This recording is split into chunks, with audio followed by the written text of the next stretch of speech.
এই সিরিয়ালটা দেখলে আমার খুব কান্না পায়। হ্যাঁ, এটা খুব দুঃখের সিরিয়াল। তোদের ভাইগুলো বেশ ভালোই আছিস তাই না?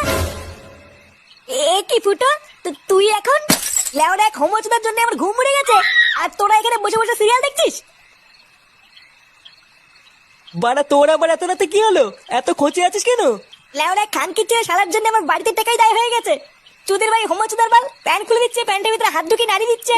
বোধহয় এইভাবে কি থাকা যায় নাকি? এই গার মেরেছে ফুটো, তোর শালা যে এইরকম, এ তো আগে জানতাম না। ভোদা জানবে কি করে আমার শালা যে হোমোচুদা সবাইকে বলা যায় নাকি? বেশ ভালোই হলো ফুটো, তোর শালার কাছ থেকে মাঝে মাঝে একটু ফিরি ফিরি হ্যান্ডেল মারিয়ে নেবো। আহ ফটকে, দেখছিস ও মরছে ওর জ্বালায়, তার উপরে আবার আলবাল বকছিস। বাড়া তোরা কি কিছু করবি নাকি আমি একাই ওই শালার গুষ্টি গুদ মেরে দেবো? লেওড়া তুই অত মাথা গরম করিস না ফুটো। দাঁড়া, কাল সকালটা হোক, আমাকে একটু ভাবতে দে কি করা যায়, তারপর তো শালার ব্যবস্থা করছি।